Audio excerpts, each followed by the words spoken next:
Power of coaching.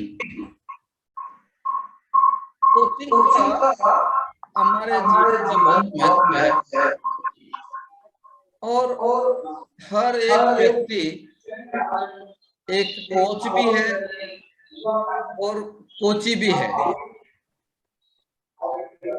हम coaching को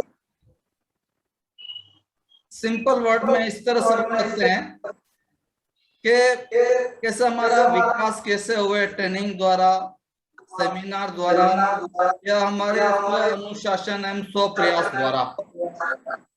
किस तरह हम हमारी स्किल्स में परफेक्शन लेके आवे और हमारी प्रतिभाओं को बढ़ावें, हमारी खूबियों को पहचाने, हमारे पोटेंशियल को पहचाने।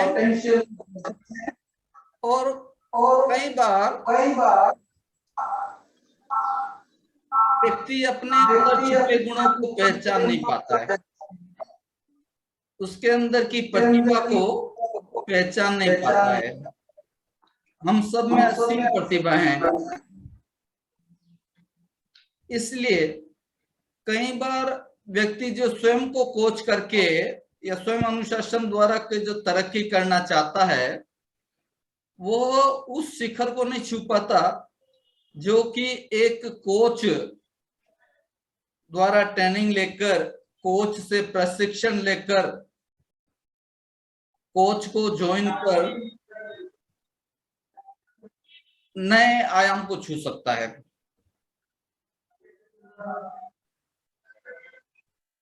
तो इस कोच की आवश्यकता को पूरी करने हेतु सबसे पहले हमें यह जानना होता है कि क्या हम लाइफ में आगे बढ़ने के लिए तैयार हैं।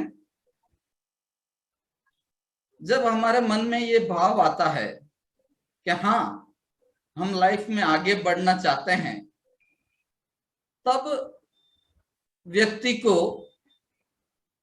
देखना चाहिए कि क्या मैं विकास अपना स्वयं के बल पर कर सकता हूं और क्या स्किल्स, क्या खूबियों या क्या योग्यताओं के लिए मुझे किसी कोच की आवश्यकता है। आज के समय में हम एक छोटे बच्चे से सीख सकते हैं कि एक छोटा बच्चा जब चलना सीखता है तब वह 2-4 कदम लेकर फिर गिर जाता है, फिर उठता है, फिर चलने लगता है, फिर गिरता है, फिर उठता है और एकदम चलता रहता है और धीरे धीरे एकदम चलना सीख जाता है, दौड़ने लग जाता है। और जब उसको अपना चलना अच्छा लगता है तो बाद में बड़ों द्वारा उंगली थामना भी वो स्वीकार नहीं करता। उसको लगता है मैं चलूं, खूब चलूं। यही एक छोटी सी चीज हमें जीवन में शिक्षा देती है कि हम जीवन में कहीं पर भी असफल हो,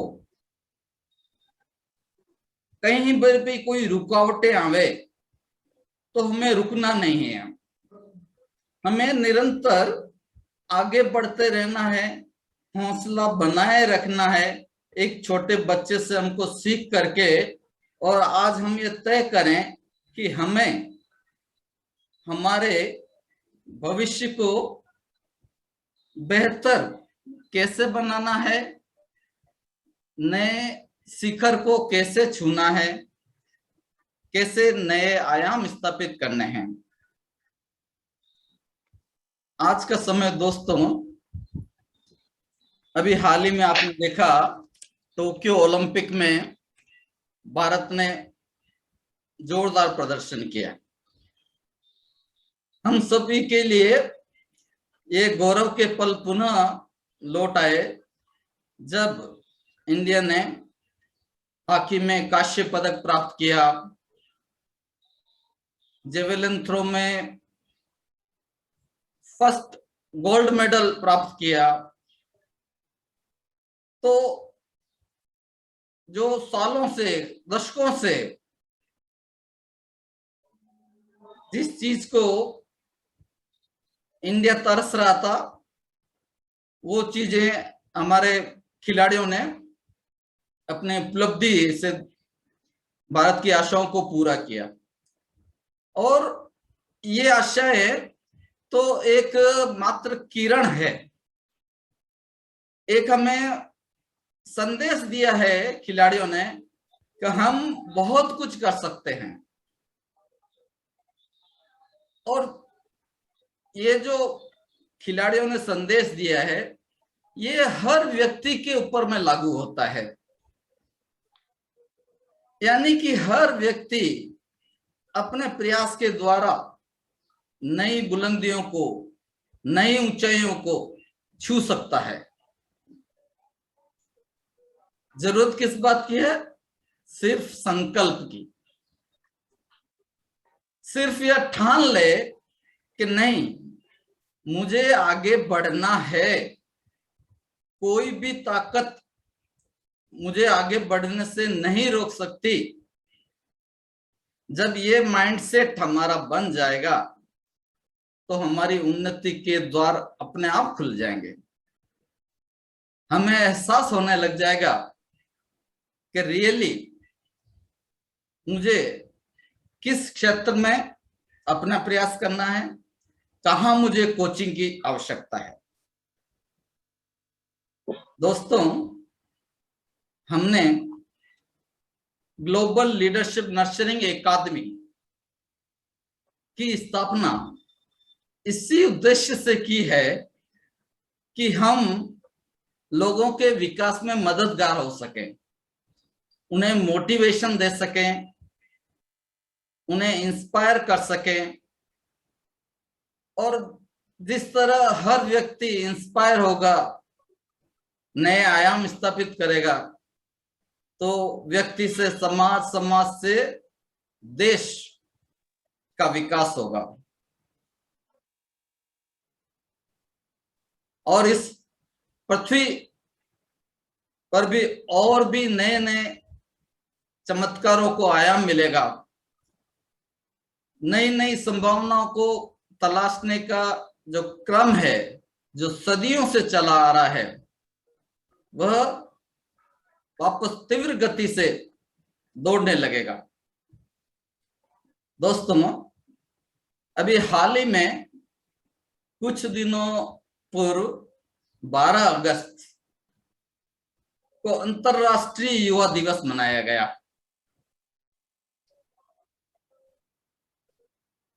आज का समय युवाओं का, होनहार बच्चों का है,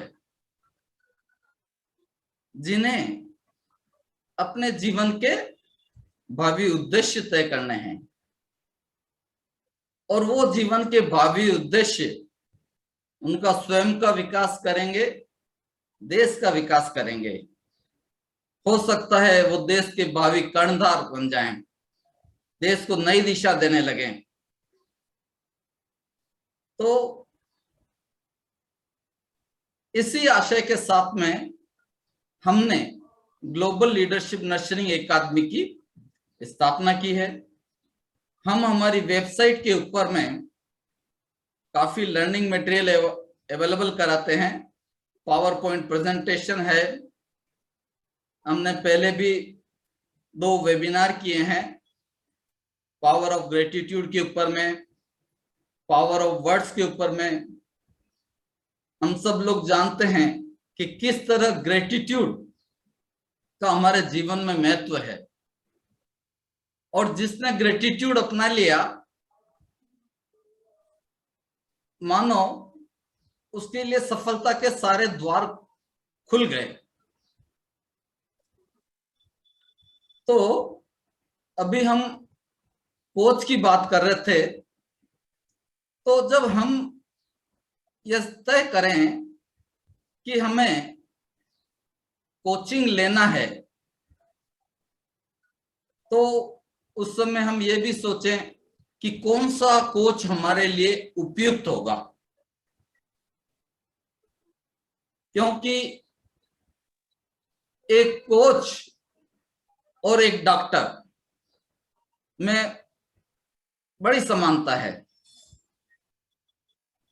जब कभी हम बीमार पड़ जाते हैं और इलाज के लिए डॉक्टर के पास जाना चाहते हैं, तो सबसे पहले हम उस डॉक्टर के पास जाना पसंद करते हैं जिसमें हमारा विश्वास होता है, हमारा पूर्व का विश्वास होता है कि हाँ यार, उस डॉक्टर के पास जाने से भी मेरी बीमारी ठीक हो जाती है, उनका इलाज अच्छा है, उनका व्यवहार अच्छा है, वो अच्छे से बोलते हैं, अच्छे से केयरिंग करते हैं। सेम चीज हमें एक कोच में भी देखनी होगी कि जब आप कोचिंग के लिए देखें, आप यह देखें कि क्या वह आपकी आवश्यकताओं को पहचान पाएगा, क्या उसमें वो काबिलियत है कि वो आपकी स्किल्स को बढ़ा पाएगा, क्या उसमें इतना एक्सपीरियंस है कि कभी आप असफल हो जाएं, कभी कोई रुकावट आ जाए तो वो आपका हौसला बढ़ा सके, आपको उचित मार्गदर्शन दे सके, क्या ये सब खूबियां उसमें है? ऐसी बहुत सारी खूबियां एक कोच में आपको जज करनी होगी।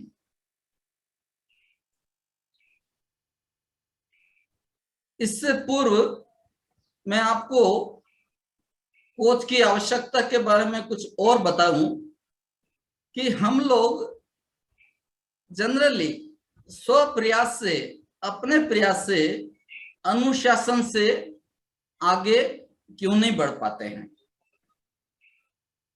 एक तो इसका कारण है कि हमारी टालने की प्रवृत्ति, यानी हम अनुशासित रूप से काम करने में बड़ी कठिनाई अनुभव करते हैं।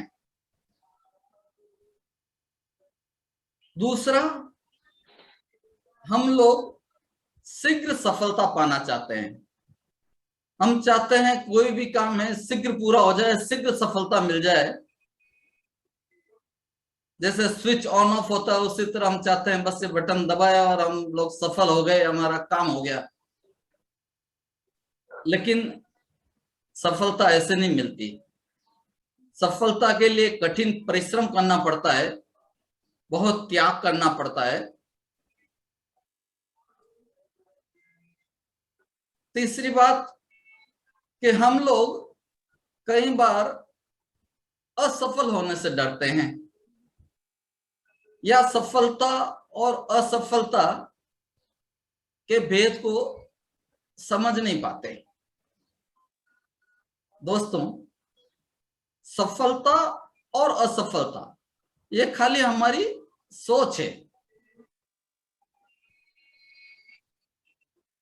सफलता हमें खुशी देती है, लेकिन वहीं असफलता हमें बहुत सारी लर्निंग देती है, जो कि जिंदगी हमें शिक्षा देती है अगर हम उससे सीखने का संकल्प लें। और कई बार असफलता सफलता के बड़े बड़े द्वार खोल देती है। तो ये सफलता का माइंडसेट हमें सही रखना होगा। असफलता, सफलता, हर चीज को सफलता में फूले नहीं समाए और असफल होने से डरे नहीं। सबसे बड़ी आवश्यकता कोच की वो इसलिए होती है कि जो प्रतिभा, स्किल्स हमारे अंदर हम नहीं पहचान पाते, उसको कोच वो पहचान लेते हैं। उनका वर्षों का जो अनुभव होता है वो आपकी प्रतिभा को, अंदर छुपी प्रतिभा को आपके साथ में बातचीत द्वारा, आपके द्वारा संवाद द्वारा, आपके साथ समय बिताकर, आपकी गतिविधियों को देखकर वो ये पहचान लेते हैं कि ये व्यक्ति किस क्षेत्र में तरक्की कर सकता है, नए शिखर कीर्तिमान कर सकता है।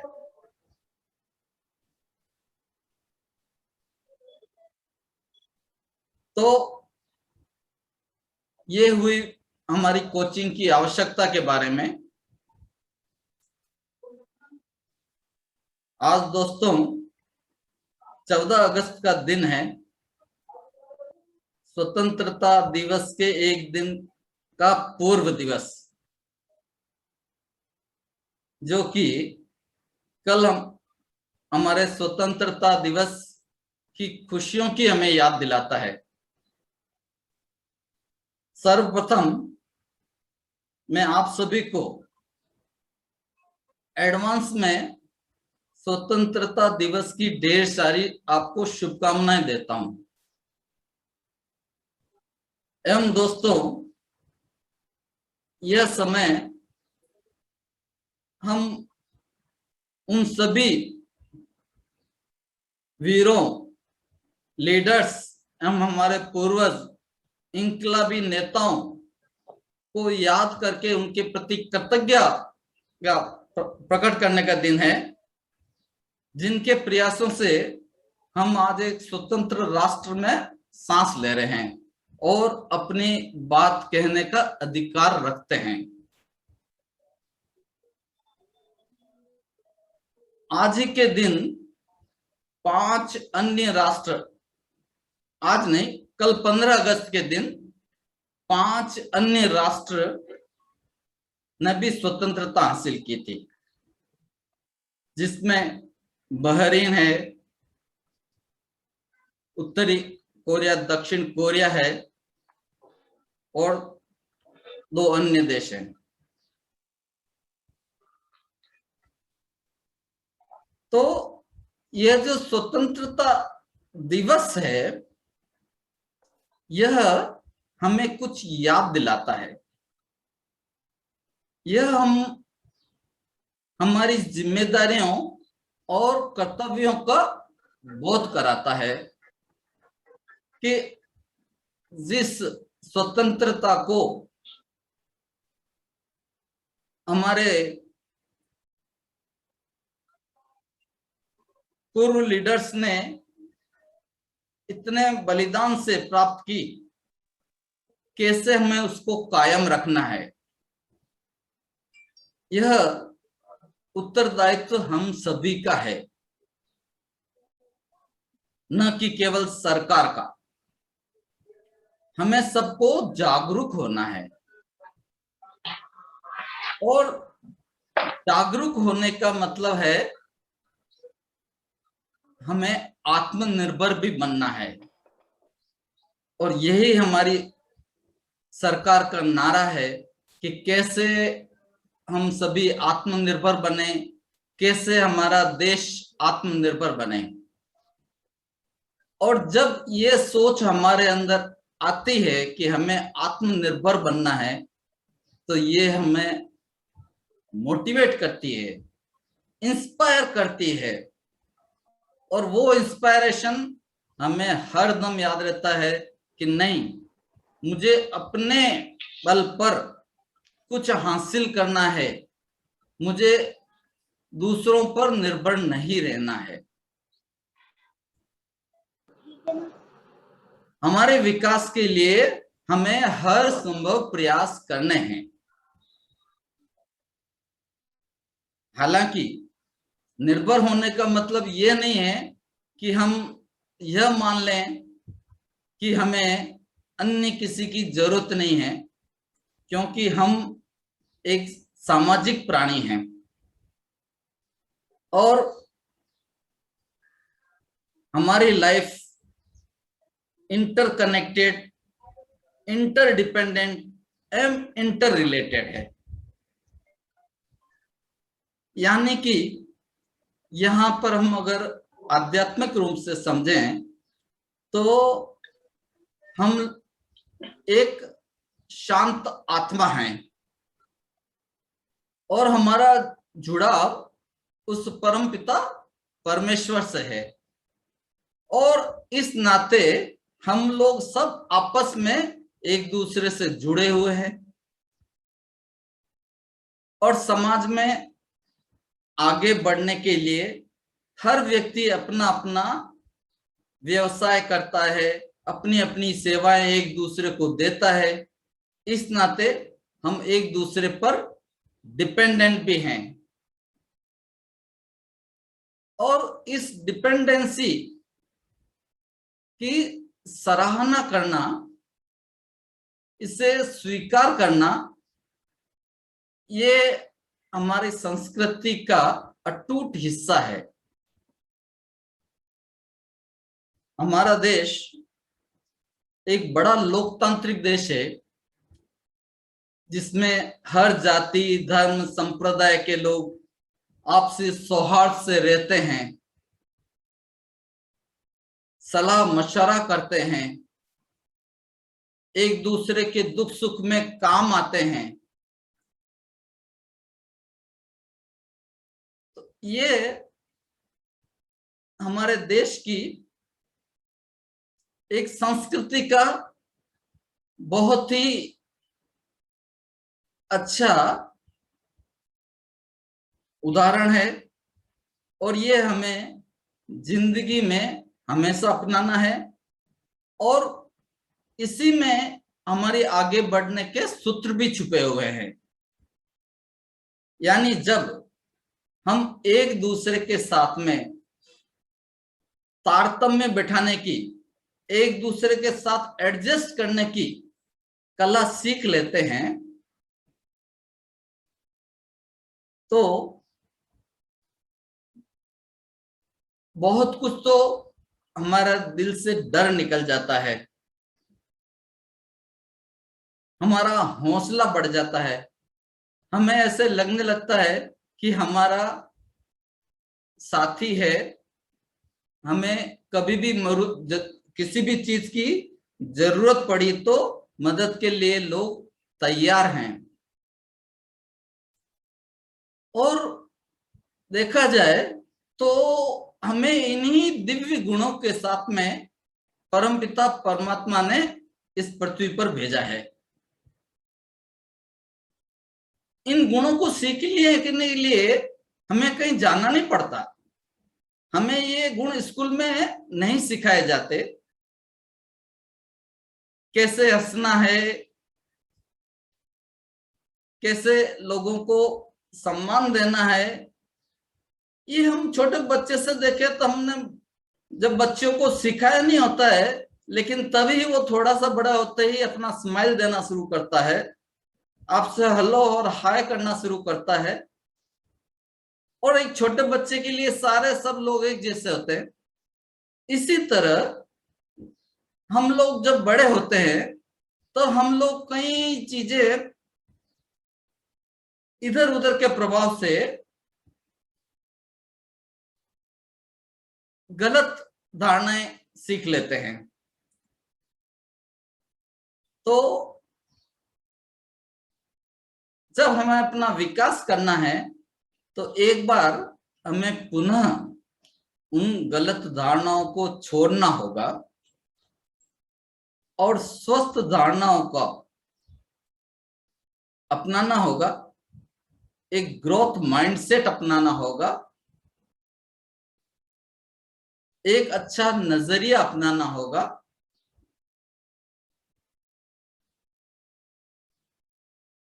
कहते हैं ना, दृष्टि से ज्यादा महत्वपूर्ण होता है दृष्टिकोण। एक ही चित्र को कई लोग देखते हैं, लेकिन अगर उनकी व्याख्या करने के लिए कहा जाए तो हर व्यक्ति अपने अपने नजरिए से उसकी व्याख्या करेगा। यही हमारे मानव जीवन की खूबी है कि कैसे हम उसमें अच्छा पहलू देखें। लाइफ में उतार चढ़ाव आते हैं, हर एक के जीवन में आते हैं, और जो जितना ज्यादा लाइफ में तरक्की करेगा, तरक्की करना चाहेगा, उसको उतने ही ज्यादा विपत्तियों का सामना भी करना पड़ सकता है, लेकिन जिसका संकल्प अडिग है वह इन सब की परवाह नहीं करके अपना फोकस सिर्फ आगे एवं आगे बढ़ने में लगाता है।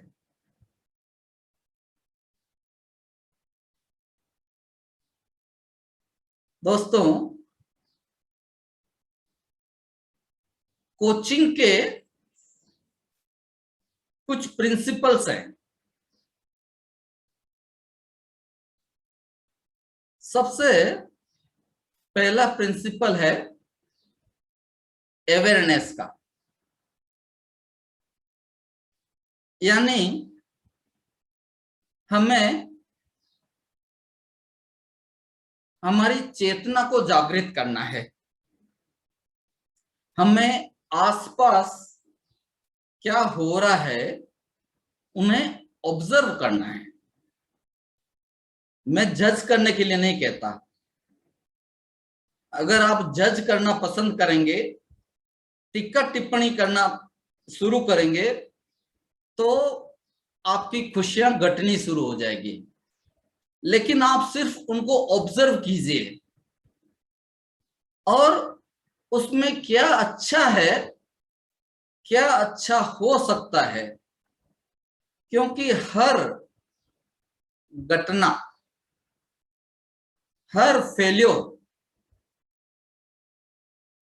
के साथ में कोई न कोई अच्छी बात का संकेत छुपा होता है। जरूरत खाली समझने की होती है, और यही काम हमारी अवेयरनेस करती है। अवेयरनेस को विस्तार में समझेंगे तो हमारी बॉडी की अवेयरनेस होना चाहिए, हमारा मेंटल अवेयरनेस होना चाहिए, हमारा स्पिरिचुअल अवेयरनेस होना चाहिए, हमारा सोल के प्रति अवेयरनेस होना चाहिए। ये सभी विकास की प्रक्रिया के चरण हैं। जैसे हम आगे बढ़ना चाहेंगे तो सबसे पहले हम सोचेंगे कि आगे बढ़ने के लिए सबसे पहले हमें स्वस्थ होना जरूरी है। तो व्यक्ति सबसे पहले अपनी फिटनेस पर ध्यान देगा। हम लोग कहीं देखते हैं कि स्वास्थ्य ही धन है, लेकिन कितना लोग उसको फॉलो करते हैं? क्योंकि जो फॉलो नहीं करते हैं फिर उन्हें उसका खामियाजा भुगतना पड़ता है। यानी कि पूरी की पूरी जिंदगी की कमाई फिर अपने को स्वस्थ होने में लगानी पड़ती है, और फिर सोचता है कि अरे क्या किया, फालतू में इतना परिश्रम करते रहे, यही पहले हमारे शरीर पे ध्यान दिया होता तो इतनी जमा पूंजी हमारे स्वास्थ्य पे खर्च नहीं करनी पड़ती। तो दोस्तों, जीवन का हर पहलू पर ध्यान देना ये जीवन की बहुत बड़ी आवश्यकता है। पढ़ाई के समय पढ़ाई में ध्यान दें, खेल के समय खेल में ध्यान दें। जब स्वास्थ्य का प्रश्न आवे तो हमें ये भी देखना होगा कि क्या हम खाते हैं, क्या जो हम खा रहे हैं वह हमें एनर्जी दे रहा है या खाली जीभ का स्वाद है।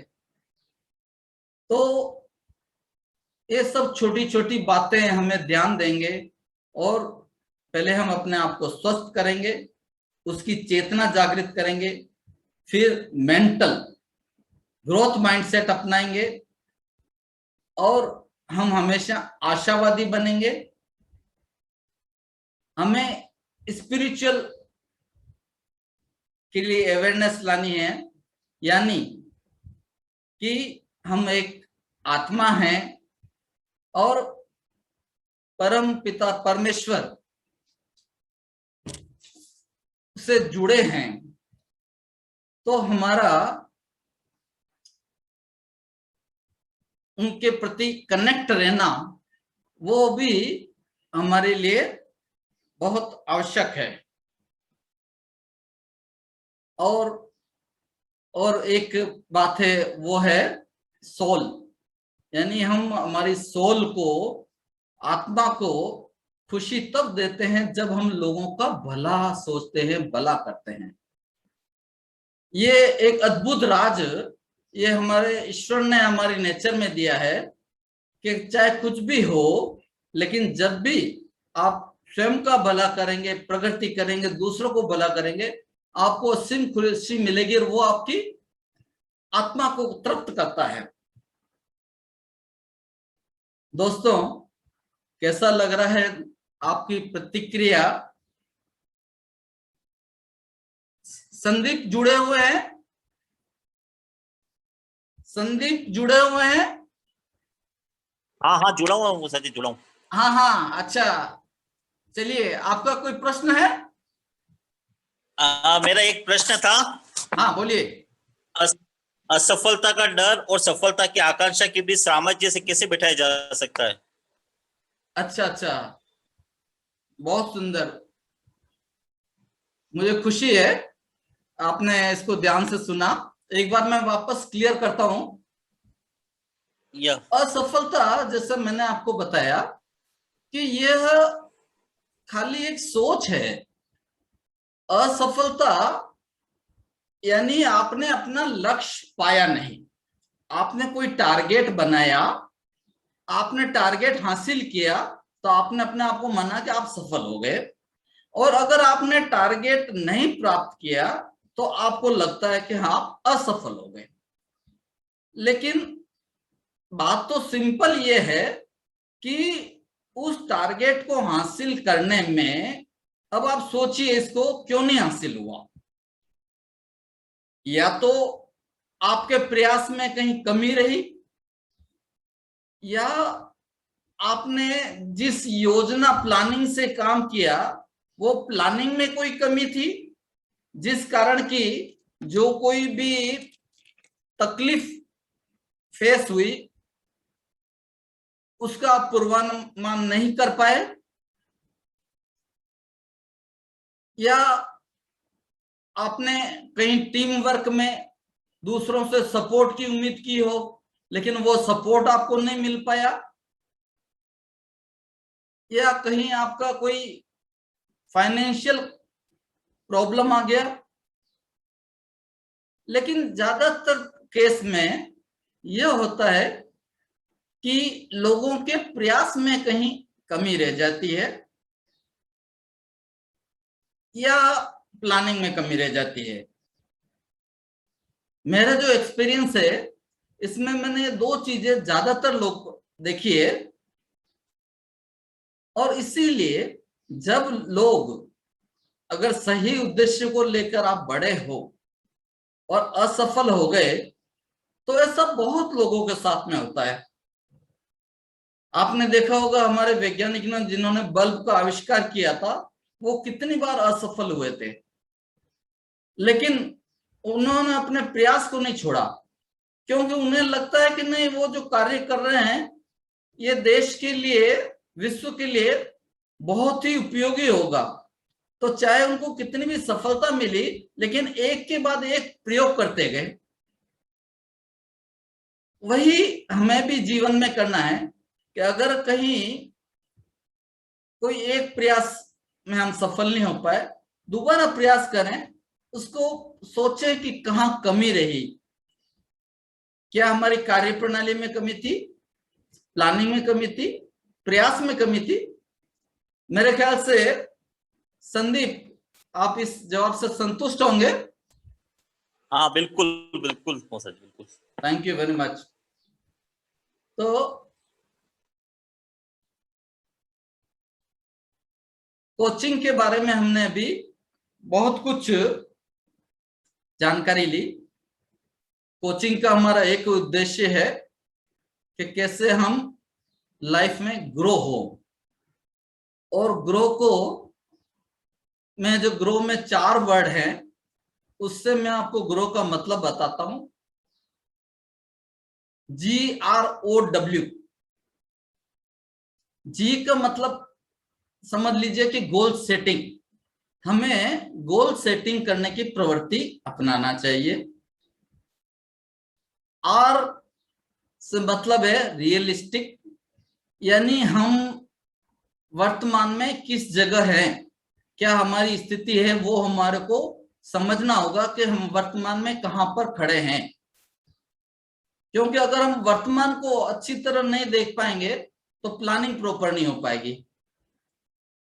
उसके बाद में ओ का मतलब हमें यह देखना होगा कि हमारे पास में तरक्की के लिए क्या क्या ऑप्शंस हैं। और डब्ल्यू का मतलब वे फॉरवर्ड, यानी हमें क्या हासिल करना है, कहां जाना है, उसके लिए हमारी क्या कार्य प्रणाली हमारे को करनी है, क्या प्लानिंग करना है। तो यही ग्रो GROW हमेशा याद रखिएगा और इनको फॉलो करते हुए अपनी प्लानिंग कीजिएगा। ग्रो से ग्रोथ, अब इसमें 2 शब्द और जुड़ जाते हैं, टी और एच।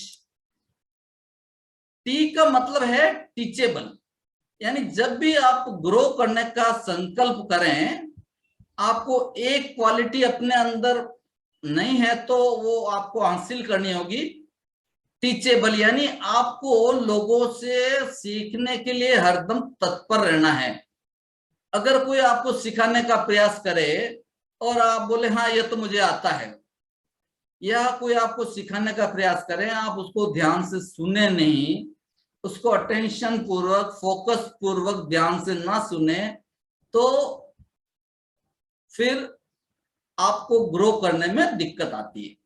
तो टीचेबल का मतलब यह है कि अगर कोई आपको टीच कर रहा है तो आप उसको लर्निंग को एक्सेप्ट करने का माहौल अपने माइंडसेट में बनावे का यस। अगर आपको कोई बात नहीं जच रही है तो उसको बाद में आप क्लेरिफाई कर सकते हैं, लेकिन एक बार सीखने का संकल्प लें और उसके लिए टीचेबल बने। और एज का मतलब है हेल्दी, यानी हेल्थ अगर है तो सब कुछ है आपका। जैसे अभी कोरोना काल में आया तो सबने क्या कहा, भाई इम्यूनिटी बढ़ाओ, यानी इम्यूनिटी अगर हमारी अच्छी है तो हम कोरोना हमारा हो भी जाएगा, निकल जाएगा, पता ही नहीं चलेगा। तो कोई भी बीमारी हो तो वो हमारे को इफेक्ट नहीं करेगी। और हमें कोई भी कर्म करने के लिए एनर्जी की जरूरत होती है, और वो एनर्जी की जरूरत हमारे शरीर के द्वारा पूरी होती है। इसके लिए शरीर को हमें अपना मंदिर मानना होगा। शरीर की हमें उसी तरह देखभाल करनी होगी जिस तरह की हम मंदिर में ईश्वर के लिए समर्पित होते हैं, उसे हमें अपने आप के शरीर के लिए समर्पित होना होगा। तो ग्रो से ग्रोथ, इसी तरह जैसे मैं आपको कोचिंग के प्रिंसिपल्स बता रहा था, तो एक मैंने प्रिंसिपल बताया था अवेयरनेस, दूसरा हमारा प्रिंसिपल है रेस्पॉन्सिबिलिटी, यानी हमें 100% रेस्पॉन्सिबिलिटी हमारे आगे बढ़ने के लिए लेनी होगी। दूसरों के ऊपर में हम हमारी कोई भी फेलियर को नहीं डाल सकते। तीसरा हमारे में सेल्फ बिलीफ होना चाहिए, हमारे में अपने अंदर एक आत्मविश्वास होना चाहिए, और हम सॉल्यूशन माइंडेड होना चाहिए। प्रॉब्लम को नहीं फोकस करते हुए उसके सॉल्यूशन पर फोकस करें। प्रॉब्लम भी कुछ नहीं होता है, प्रॉब्लम एक चैलेंज होता है। एक बहुत ही अच्छी बात बताऊं, मैं जब नाइजीरिया में था तब वहां हमारे सबॉर्डिनेट थे। एक बार एक जगह पानी का बहाव रुक गया, एक पाइप चौक हो गया था, तो उसने मेरे को फोन करके कॉल किया, sir there is some challenge. तो मुझे ये सुन के बहुत खुशी हुई और मुझे भी उसमें बड़ी लर्निंग हुई कि हम लोग जो प्रॉब्लम बोलते हैं, इट इज नॉट प्रॉब्लम, वो एक चैलेंज है कि कहीं कुछ इश्यू हुआ है तो हमको उसको कैसे क्लियर करना है। हम वहां गए और हमने कुछ प्रयास किया और उसको ठीक कर दिया। यानी प्रॉब्लम, उसका सॉल्यूशन ढूंढना है, उसको चैलेंज के रूप में एक्सेप्ट करना है। और आप जब चैलेंज के रूप में एक्सेप्ट करते हैं तो आपको अपॉर्चुनिटीज दिखाई देती है। आपके वो चैलेंज जब फेस करते हैं, लोग आपको देखते हैं तो वो आपकी प्रतिभा को पहचानते हैं। वो देखते हैं कि इस व्यक्ति में यह चीज है कि यह कोई चीज को फेस कर सकता है। और हमारी उन्नति के रास्ते कब बनते हैं किसी को कोई नहीं पता होता है। यह इसीलिए हर व्यक्ति को अपना विकास करने पर ध्यान देना चाहिए, वो चाहे विकास स्वयं के द्वारा करे या कोचिंग के द्वारा करे।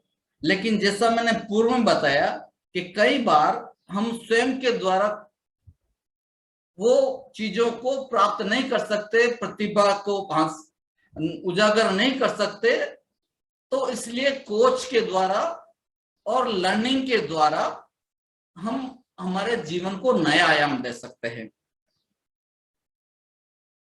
तो इसी उद्देश्य से हमने अभी आपको बताया कि ग्लोबल लीडरशिप ने हमने 15 लॉ ऑफ ग्रोथ, कॉन्फिडेंस कैसे बढ़ावें, डिसिप्लिन कैसे हो, कोऑर्डिनेट कैसे करें, इन सब के ऊपर में हमारी वेबसाइट के ऊपर में पावर पॉइंट प्रेजेंटेशन बनाए हैं। और आप उन्हें बहुत ही कम दामों के ऊपर डाउनलोड कर सकते हैं और हर एक के अंदर में डिटेल से समझाया गया है। तो हमारा यह प्रयास है कि हम किस तरह सारी हमारे एक्सपीरियंस का, और भी हम बहुत सारी बुक्स जो पढ़ते हैं उसका निचोड़ हमारे प्रेजेंटेशन में दें, हमारी लर्निंग में दें, ताकि आप लोग ज्यादा समय व्यर्थ न करके जल्दी से सीखें और प्रभावित हों और आप उन ऊंचाइयों को छुए, हमसे भी आगे बढ़ें। तो मैं एक बार पुनः आप सभी को बहुत सारी शुभकामनाएं देता हूं। आपने ये वेबिनार अटेंड किया, उसके लिए मैं आपको बहुत बहुत धन्यवाद देता हूं। और आपका कोई भी क्वेश्चन हो तो आप हमसे संपर्क कर सकते हैं।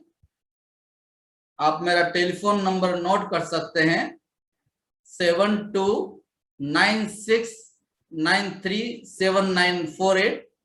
और हमारी वेबसाइट पर अगर आप जाएंगे तो वहां पर हमारा सारा डिटेल्स आपको मिल जाएगा।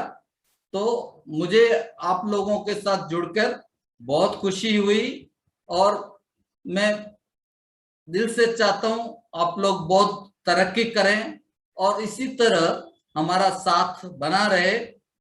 आगे में भी हम हर महीने इसी तरह वेबिनार लेके आएंगे। 5 सितंबर को हम पावर ऑफ टीचर्स के साथ में वेबिनार लेके आएंगे। और इसी तरह हर माह किस तरह हम उन्नति के द्वार एक से एक नई नई लर्निंग हासिल करें और हमारा विकास करें। हमारा विकास होगा तो हमारा परिवार भी खुश होगा, समाज खुश होगा, देश खुश होगा। और इन्हीं शुभकामनाओं के साथ में आपके इस अटेंडेंस के लिए और इंटरेक्शन के लिए और पूरा समय देने के लिए बहुत बहुत धन्यवाद, शुक्रिया। Thank you very much.